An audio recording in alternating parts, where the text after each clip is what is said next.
Mkono ambao unalima ardhi, mlango wa kulima kuwa mshindi, kuwa na uhakika sasa, kukulea mustakabali wa baadaye. Tufanye kazi pamoja na tukue pamoja, kuimarisha Kenya ni jukumu la Farm Kenya. Well, a very good afternoon and welcome to the Farm Kenya show. I think this is the first time I'm appearing this year live. I'm not sure, but I'm so happy to be back. And guess what? Since we're in January, actually the tail end of January, we are entering the month of love. And when you enter the month of love, one of the things that Kenyans love the most is eating meat. Yeah, we are just a meat-consuming country. And that's why today we are focusing on meat production and meat consumption, because it is, first of all, a whole value chain in terms of creating employment, opportunities for business, and whatnot. But apart from that, also nutritional purposes, because meat is one of those double-edged sword products that if you eat too much of it, it's too harmful to your health. But if you eat properly, it's also too good for your health. So what is this meat value chain? And today in studio, I have a very able panel to help me put all this into perspective. At the far end, I have Benson Ameda, who's the president, Africa Veterinary Technicians Association. And at the center, we have Betty Mulinge, who's an owner, a business person, Ongata Fine Meat and Butchery. They'll be giving their perspectives in regards to industry standards, maintaining standards of meat, but at the same time, what is happening at the tail end of consumption. But before I come to that, there are numbers. The Kenya National Bureau of Statistics released the production in regards to the agricultural sector production report by the KNBS for the year 2023. It was recently released. And when it comes to meat production in the country, it has actually increased year on year. So in terms of meat production, in the year 2023, we had a production of 556,700 tons, and that was worth 304.6 billion. So this is a multi-billion closing over to a trillion shilling industry. And this was an increase from the year 2022, which was at 464,500 tons, which is equal to 240.7 billion. So there's been an increase when it comes to meat production. In terms of meat consumption, of course, there is a likelihood direct correlation, but even before we get to that, let's set the foundations. Mr. Bernard, Mr. Benson, thank you very much for making time to discuss this issue of meat. You know, when you talk of meat, it's a whole value chain. Majority of us just interact with meat from the butchery perspective and the plate perspective. But it goes way back. Talk to me. Does it begin from when an animal is born, that chicken, the egg is laid? Where does the meat journey begin? Thank you very much, and thank you for having me. Yes, first, what is meat? I think from where I sit, meat is that part of the carcass that has been proven or has been passed for human consumption. That is meat. Mm-hmm. And it excludes in cattle, it excludes the head, it excludes the legs, and it excludes the blood. In pigs, the carcass includes the head, the legs, mm-hmm. and the skin. It only excludes the blood. So that is what we are now thinking about and we want to discuss. Okay. Now, meat, when you are talking about quality of meat, that starts from the farm. In fact, we have animals, even when you are rearing animals, you know this is a beef animal or a meat animal. Mm-hmm. In other words, you have started from day one when the animal is being born that you want to keep it for meat. Mm-hmm. But for our discussion, I think we can start it from when it has grown and now you want to move it for slaughter. Okay. The way you move your animal for slaughter will determine the quality of meat after slaughter. Any animal that is tired, any animal that has fever, any animal that is exhausted, any animal that is on heat should not be slaughtered. And that tells you now, for the animal not to be exhausted, how you will transport it from the farm up to the slaughterhouse is very, very important. Okay. There was a governor who made an attempt in Kitui to create lorries to transport animals. And people laughed her out. And it was like, now what are you doing? That is the way we need to go, because the way they are transported, like we are saying in matatus today, we used to sit 5, 6 in a small Nissan, just on a seat, but now we are 3, 3. That's the way animals also feel.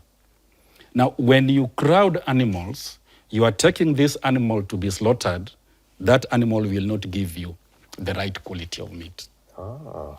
You have seen the way we transport chicken. In other words, for about 200 kilometers, that animal is actually fatigued. It is actually dead. It is dead but breathing, let me say so. So when it reaches the destination and you want to slaughter that animal, the animal will not bleed. Okay. And the moment an animal fails to bleed, whatever will come out, which you will be calling meat, will have a very short shelf life. Okay. You have bought meat, and even before you reach home, it is smelling.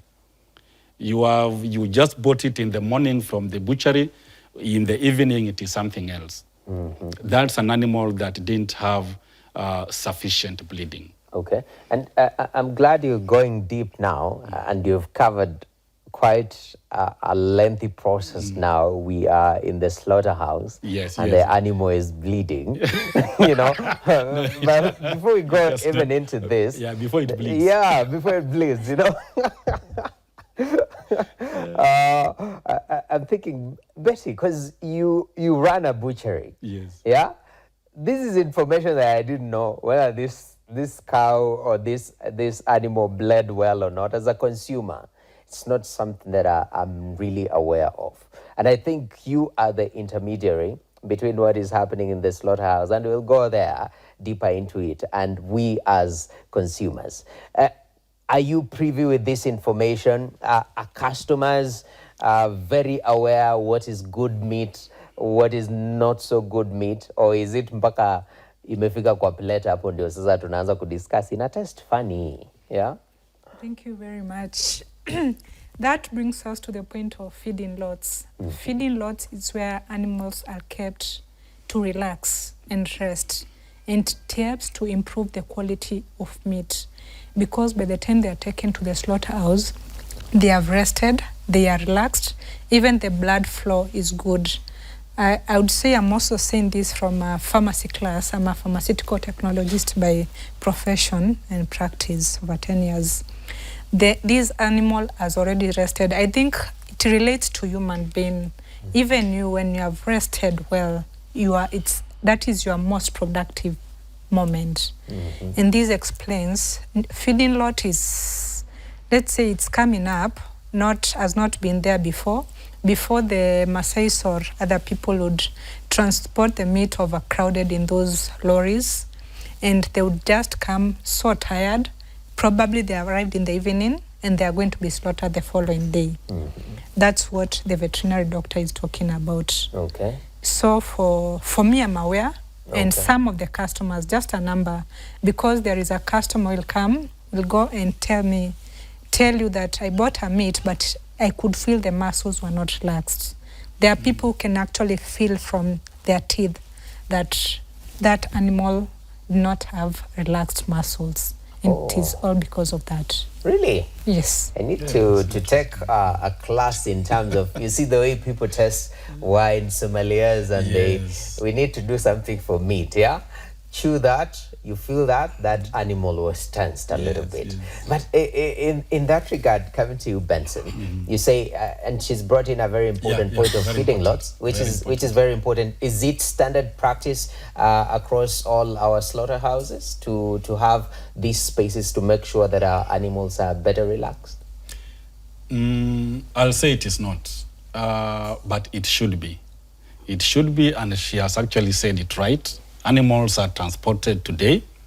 They should not be slaughtered that day. They have to rest. They have to be watered for them to produce good meat. It is not standard in all slaughterhouses. Remember, slaughterhouses are privatized. They belong to private people. It's a business. And where government comes in is when it comes to controls and inspections. Okay.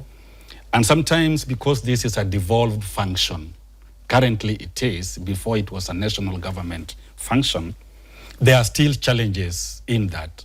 But some slaughterhouses will want to receive animals, slaughter at the same time, because as animals come, they cess for the county governments, and they want revenue. The more you slaughter, the more revenue to that county. So it may not be an issue of trying to do the right thing currently, but that is what should be done. Okay. There is something she has mentioned, which I was to deal with later, that you find meat, you are eating it, and it tastes like it is not rested. Animals, after slaughter, they must go through rigor mortis. If an animal doesn't go through rigor mortis, then that meat will not set. What is rigor mortis? Rigor mortis is, let me just explain it. The twitching and the contraction of muscles. After slaughter, when the animal is actually dying, the muscles have to contract, and that is a reaction that also affects the pH of meat.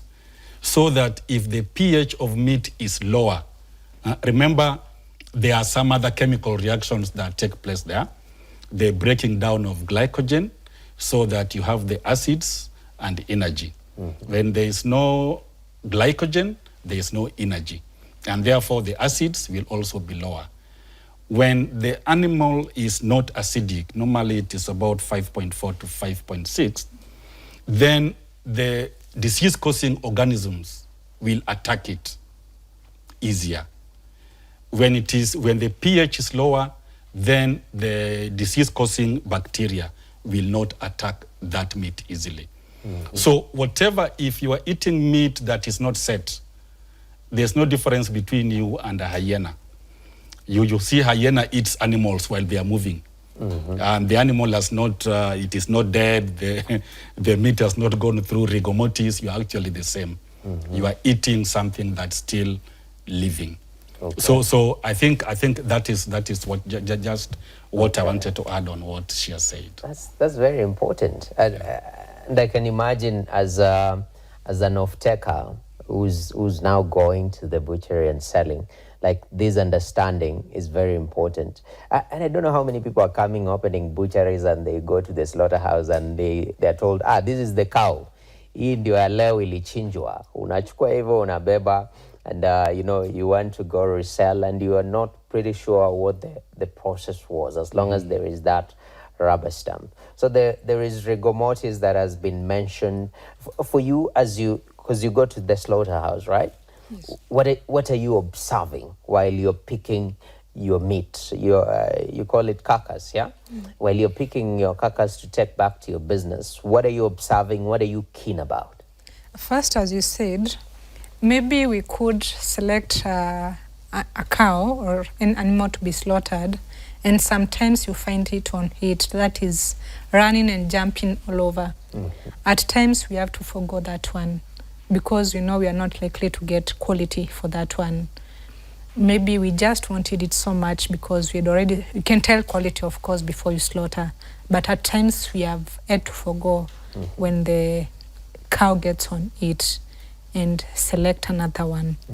Then the next one, what he said, first, never kill an animal by suffocation, because that is what will make them not have, one of the reasons they not have the rigor mobility. It has to be slaughtered, and it has to be slaughtered under supervision of a vet doctor, because when we do it sometimes, we may just want to suffocate, or someone wants to twist the neck, but the slaughtering through the sharp object, it's the best thing to do. Then you let it throw the legs, just the normal way of dying. That's now brings the mobility. Let it rest before. You don't have to be so much in hurry. I know those processes most of the time will happen, especially when there is rush, like during the festive seasons. When people are saying, I have so many customers who are waiting for meat in my butchery. That's why you need to plan in advance, so that you do not have such, like for us, we like planning so that we do not have such. We know the timings for our customers, and we know our timings. And even when something goes wrong, we need to have a program or a way of managing the expectations of the client, and it is for their benefit, so that they may get quality from what we are giving them. Okay. So planning is very important. You mean that people are strangling animals out here? Yeah? It seems very efficient, but no, it's not healthy. They are murdering animals. They are murdering animals. so, Mr. Benson, I know you had mentioned the proper handling of the animal. Prior transportation is very important. The way you do, I know you've introduced something very interesting, how you slaughter your animal. Really matters, and the time, the way it's done. Yes. In regards to standards within our slaughterhouses, I know I'd asked about the lots, feeding lots. You said they're private entities, and sometimes they don't have the luxury of feeding the cows, making them relax and whatnot. But in terms now of the processes, the proper slaughtering process to make sure what she said, the animal is well slaughtered the best way. Are these standard practices? Who's supposed to ensure that? If at all you're a newcomer, you're going to a slaughterhouse, where you looking around to make sure that things are being done the right way? Yes, thank you for that question. So the person who is responsible for that is government officers. And this is where the role of the meat inspecting officers. A slaughterhouse should not be open before a meat inspector arrives. And opening doesn't mean the killing floor. It includes even where the animals are resting, where the animals are being held. All that area should not be open before the meat inspector comes in. Now, when animals come to that slaughter facility, they must be proven with a document, certificate, that certificate of movement of animals. They must leave that with the inspecting officer. And the inspecting officer must be sure or assured in that document that where the animal came from, there is actually no disease. So when the animal arrives there, the first thing the inspecting officer will do is antemortem. He examines the animal. Is it sick? Has it been treated before? What is the temperature of that animal? What time did it arrive? Does it need to rest? Do I need to postpone slaughter? Do I need to take it for emergency slaughter? So those are decisions that the meat inspector makes before the animal goes to the killing floor. Okay. Now, the ones that he has approved to reach the killing floor, an animal should not know that it is going to die. The moment the animal panics, you are losing the quality of meat. They should not panic. And therefore, they must not even see other animals dying or other animals being chased, other animals being killed. They must not see that. So they'll go to the killing box, where we use a gun. It has a bolt that is fired at the forehead, And that one immediately takes the animal down. So it has to be done at the right place and at the right time before the animal senses anything. Now, when the animal goes down, then they'll now use a very sharp knife to cut the throat so that it bleeds. So that bleeding must be left to take place.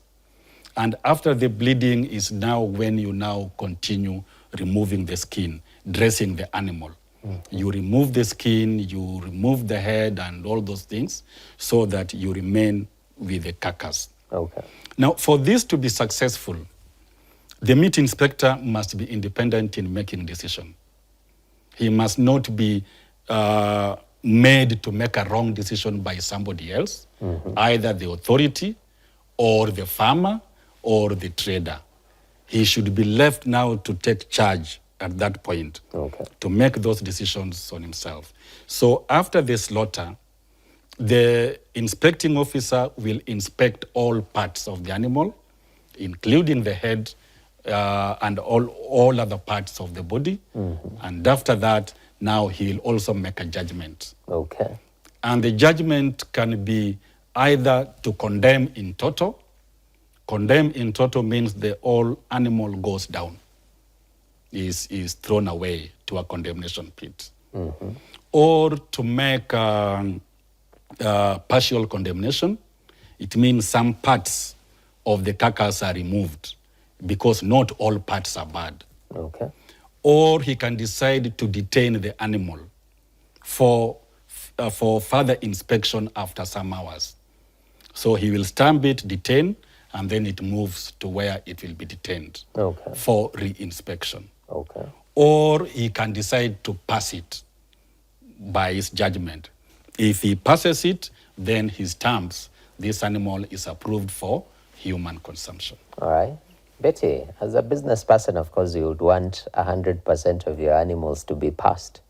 But what Benson is alluding there, that there is room for interference. Yeah?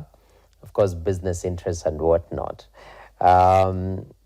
How does this go back again to your knowledge in terms of selecting the animal so that you don't end up having, condemnation, full condemnation, partial condemnation? Sounds very interesting terms when it comes to, dealing with animals. But this interference, how common is it from your experience going into these spaces? Unfortunately, most of the time we are buying from the farmer who has brought the animal to now we've selected from the silo or where they were just resting, boma. Most of the time they'll call it a boma. And in any case that there is condemnation, we'll have very little of the cost to bear. It is the other party who is going to bear that, because as we only want what we can sell, and we only pay after the meat has passed all the inspection. Okay. Yes. So it's the farmer who bears, or the middle person, depending on who bear the cost of bringing the cows to the slaughter place. Exactly. Okay. Yes. So you guys are shielded, sort of. Yes. Then why, Benson, where does the interference come from? No, interference comes, remember, she has just said that the cost goes to the farmer. So the farmer can interfere. Why lose the whole animal? So she will not buy if it is condemned, but the farmer will have lost the whole animal. He or she has nothing to sell. And that's why what some countries do, they compensate at a given percentage when the condemnation is because of a notifiable disease. Okay. That is a disease where the government needs to take responsibility, public good. All animals have been vaccinated mandatorily, everything has been done.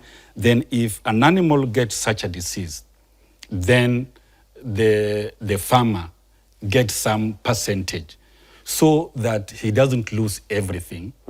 Still, he will see the need of taking the animals for slaughter in a slaughterhouse. Okay. Now, the moment you are losing everything, and remember, you have lost the whole carcass, And before it entered the slaughterhouse, you paid for cess. You paid the county government money. Before it went inside, there is some money they call a landing fee.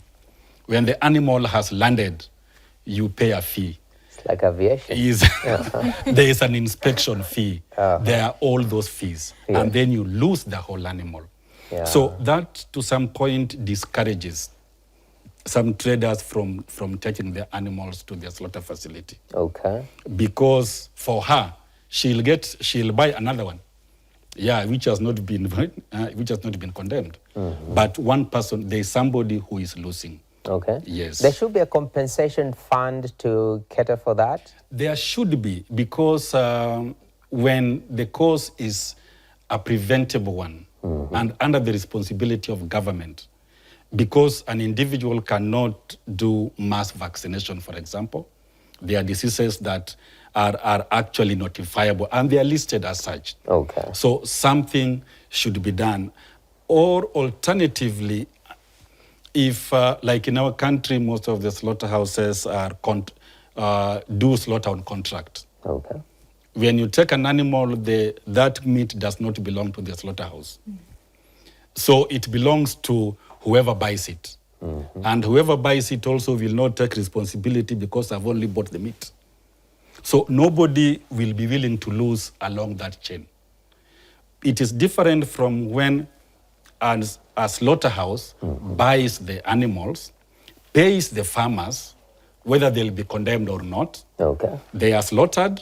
Now, when she comes, she'll buy whatever will have been inspected. Oh, okay. Yeah, so that's a different model. That's quite interesting. Yeah. And we want to take a short break. Of course, now I'm thinking of the opportunities that come in from that value chain. Even insurance sector players can plug in heavily into that and cover the farmers from such losses, which I think is quite interesting. But beautiful, beautiful conversation. Remember, we're talking about meat production and consumption.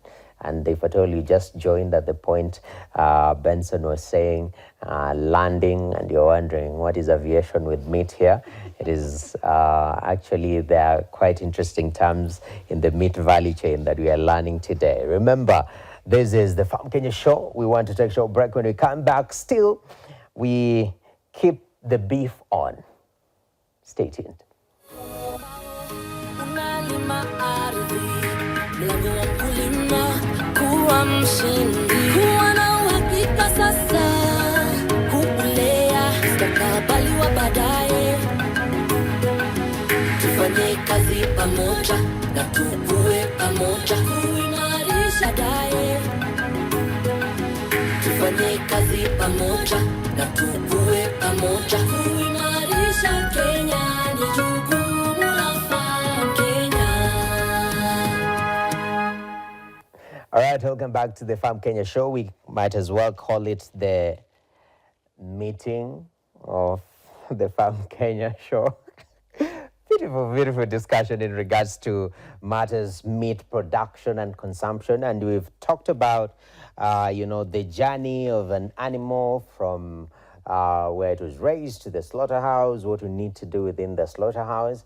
And now, for us as consumers, what do we need to be privy of when we're going to buy meat? Some of us, it's just based on, faith. I know bucharia nani na kwanga na nyama poa has it, no? But others, maybe you come in a new area. How do you identify good meat? We're having this discussion with, at the far end, Benson Meadows, the president of Africa Veterinary Technicians Association. And at the center, we have Betty Mulinge, owner of Ongata Fine Meat and Butchery. So, Betty, as a former vegan, I've decided now I'm going to get into meat eating. Rarely happens. It's normally the other way around, most of the times. But in terms of as a consumer, how do you identify good meat, like proper meat, by entering? Because I know even these days in butcheries, they have invested in lighting. So the light hits the meat in a different way. You just look like this is magnificent. But how can you tell proper meat as a consumer? First, I don't think there is any amount of light if you know how to check meat, that will make it look good. First, if you check through every butchery has a display window where the meat is hanged. If you check through and you see an all red meat from the display, I can assure you that you need to spare a few hours to boil that meat. That is hard meat. And most of us, of course, you do not want to eat hard meat. And in most cases, it is not even quality. And I would add this, the fatter the animal, the softer the meat. I know most butchers will fear taking the fat meat because of the fat. Maybe because every customer comes, they want soft meat, but they'll always say, staki mafuta. Our taki mafuta, yet us we buy with the fat, and the nyama with mafuta is the soft one. So we want to sell to you quality and soft meat. However, if you don't want fat, there is also steak. We'll get you steak, and of course at a different cost. That is one key point to check. And second, if you find a butchery, of course I know there are butcheries that do not hang meat because they only specialize in selling to you the already sliced. But if they are not specialists in selling the sliced, they don't sell to you the sliced meat, and they are not hanging, probably they are just going behind and getting. You should be wary of what you are likely to consume. And second, for the sliced beef cubes, you need to see some life even to the cubes. If they look so dry, you are likely to be getting a raw deal, because we'll not diss the idea of the ones that will prefer just to sell you the sliced meat. It's because that is their business model. But you need to see life, like looks a bit moist, and sijui which word to use, but ukiangalia tu naona it has life. Yes. Definitely. That's quite interesting. Yeah, when you see all red, that should be a red flag for you, as a consumer. You should be very wary. Mr. Benson, from a consumer perspective, in terms of, especially you being a meat inspector, you are more keen to detail than we are. And I know majority of the work happens at the slaughterhouses and whatnot. But you, as Mr. Benson, when you remove your white hoodie, now you want to enjoy some proteins. What are you looking at in regards to quality when you are buying meat? Yes, I think there are things that you may want to remove, but you will not remove. They still get attached to you, so that you are sure this meat is actually safe. Now, to start with, we need to be aware that when meat is past fit for human consumption, it is at the slaughterhouse. At that point, it is where fit. Now, when the way you move that carcass to another place can contaminate the safe meat. So the carcass was passed, but from the slaughterhouse up to the butchery, you have contaminated the meat. So the meat will still not be safe. And therefore, what's very important for me at the butchery, first I'll check on the stamp. The stamp must be visible, something you can see. And all slaughterhouses have unique stamps. They are not the same. They have specific numbers for that establishment. Number two, there is a document that leaves a slaughterhouse called Certificate of Transport. That butchery must have that certificate from the slaughterhouse. No meat leaves a slaughterhouse without being known where that meat is being taken. No meat leaves. You can't just carry live meat and start moving around. There is no hawking of meat, by the way. So from the slaughterhouse, you will tell the inspector that this meat, I want to take it to butchery X. And I want to use a vehicle. This meat belongs to me. And I will use a container that has been licensed and approved to carry meat. So in that document, the inspector will write the slaughterhouse, the owner of the meat, the container being used, the vehicle being used, and where it is going, and the time. If a carcass leaves Dagoretti at 9 a.m. in the morning, in that document, that carcass should not be found on the road after 2 hours. It must have reached the destination. So there's no way a document I'll find in Ongata Rongai, for example, which says that this meat has been transported from Nakuru and the container that was used is not insulated or not refrigerated. Okay. That meat is definitely bad. So from the butchery, they need to provide consumers with that document. Okay. And it must be left in that butchery, always.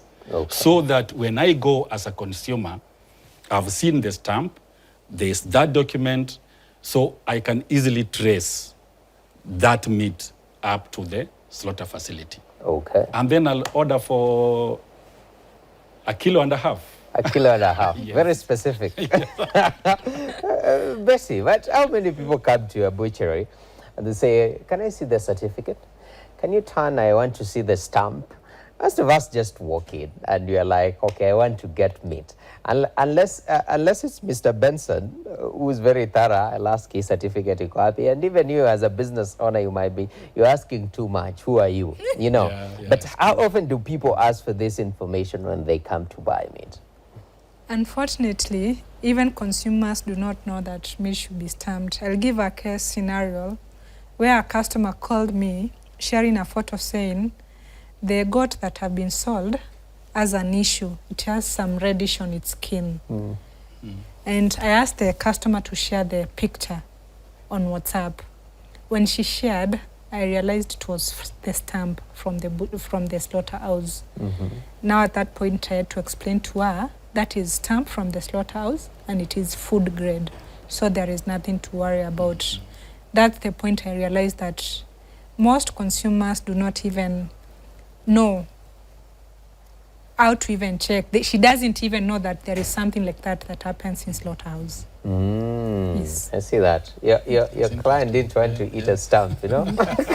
She didn't know what it was. She didn't know what it was. Yes. Yes. So should we make it a practice, a normal practice when you come into a butchery to ask or to look for a stamp? Is it stamped at specific places? How do you identify? Yeah, of course, you'll not find it always because it will depend with where it was stamped and what time you've carved.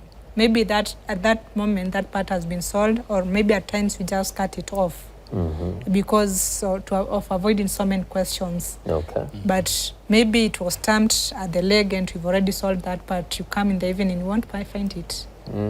Yes. Okay. Yeah. But consumer awareness is very important.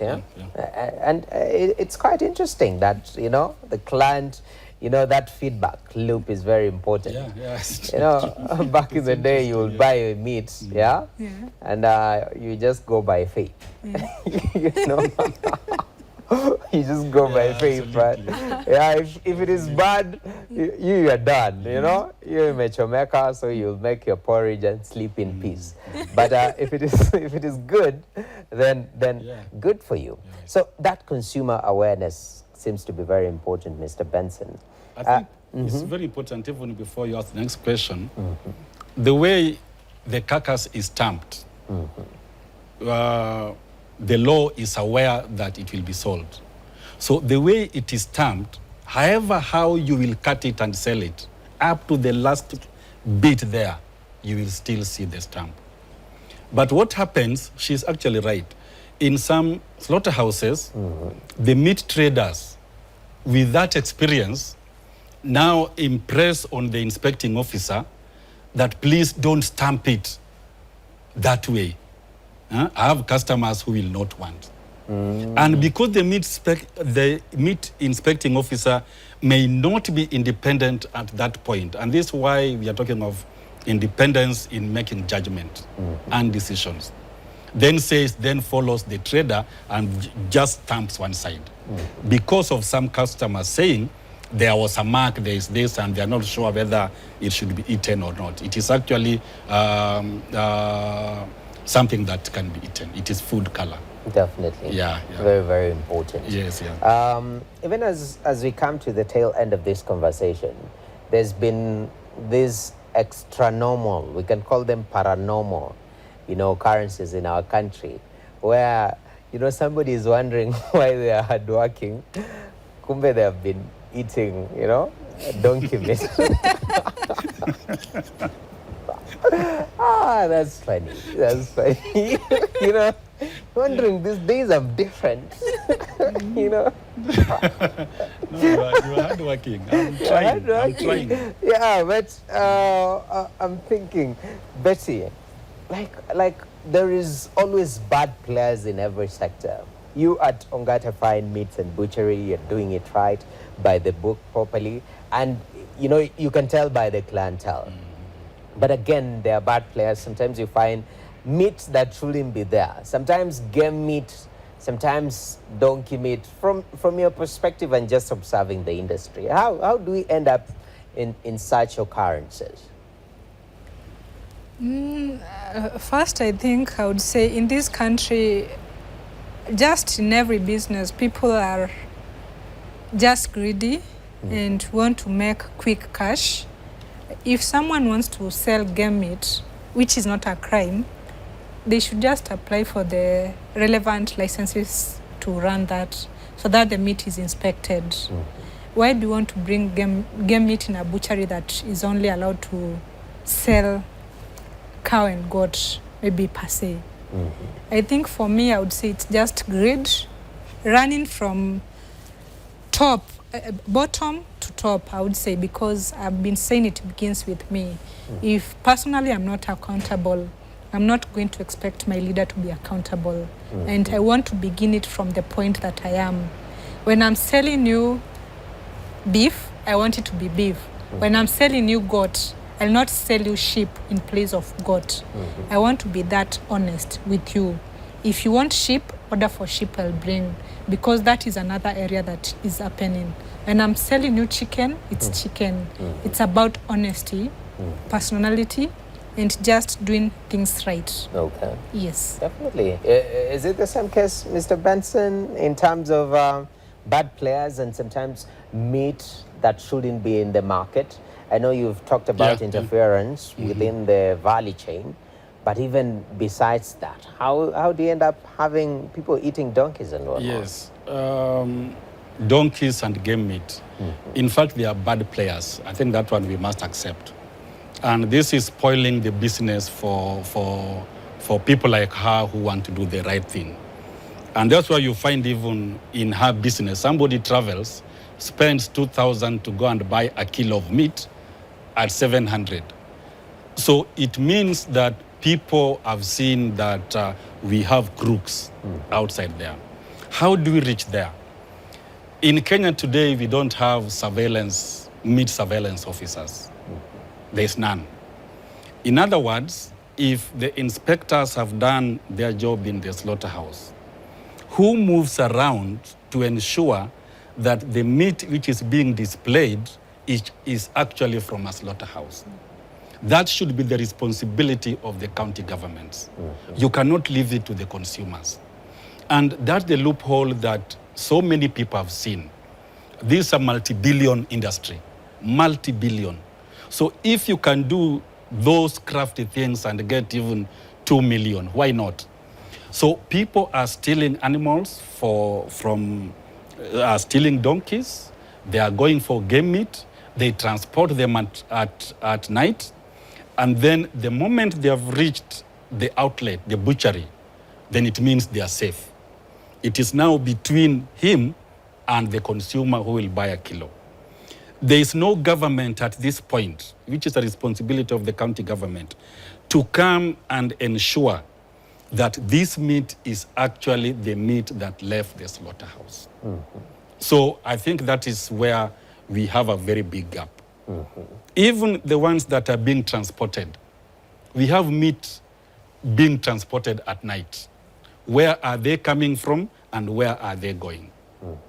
In the whole country, slaughterhouses open at 6 and close at 6, except the few with authority that can process at night. But they must be given authority. Okay. So if you're transporting meat at night, where did you get it? So we need persons outside there to protect the consumers and ensure that all meat that is outside is actually inspected. Definitely. Yeah. That's very, very important. I know, Betty, had come with a few carts here and even other products. Somebody might think this is some nice milk. What is this? This is goat tallow. You see how you can differentiate it from the beef tallow? It's the color. Ah. This is white. This is a bit yellowish. And for the cow tallow, to know the best, it's about the color. Okay. It depends with also the quality of the beef that produced the tallow. Okay. And there is also the sheep tallow. Okay. It never solidifies completely. Like it never gets hard as this. That's how you can tell. If this was sheep tallow, I could be able to press the tin. Okay. Yes. So value addition within, and I think that's a whole other discussion. Yes. But there is so much consumer interest in additional products to what we traditionally consume from meat. So much demand. Like in our area where we are based in Ongatarongai, we have so many Maasais that come from as far as Tanzania. And for them, they don't pick in these small containers. They say, put for me in 10-liter jerrycan.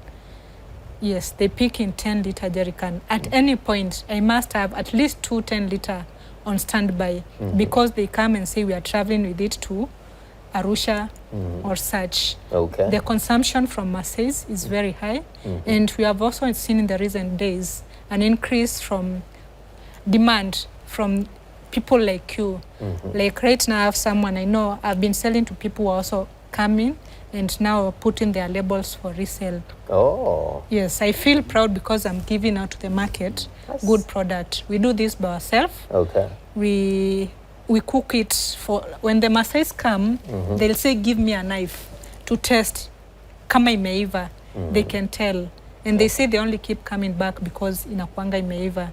That is how you break down the unsaturated fats when you boil it for long. Okay. Yes, because you can still have tallow, but still the quality.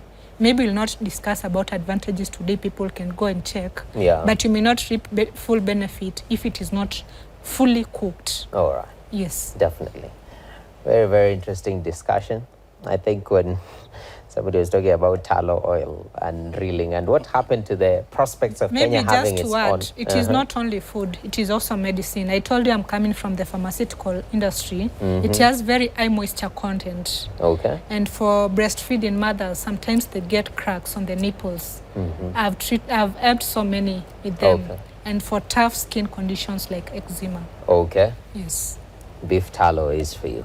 What a discussion. And I think today we've just touched the surface, but a beautiful, beautiful discussion. Thank you very much, Betty Mulinga, owner of Ongata Fine Meat and Butchery. Asante sana for your time. Mr. Benson Ameda, who's the President, Africa Veterinary Technicians Association. Thank you very much for your time and making this engagement beautiful. All right, that's where we'll put a full stop to Farm Kenya today. We've been beefing for the past 1 hour, and it's the time that we stop. Discussion about meat production and consumption. And thank you very much for being part of this journey. That's all from our end. My name is Nokib Kimboy, and we are out. Beef tallow, we are out. Mlango wa mkulima kuwa mshindi, kuwa na uhakika sasa, kulea stakabali wa baadaye. Tufanye kazi pamoja na tukue pamoja, kuimarisha Kenya ni jukumu la Farm Kenya.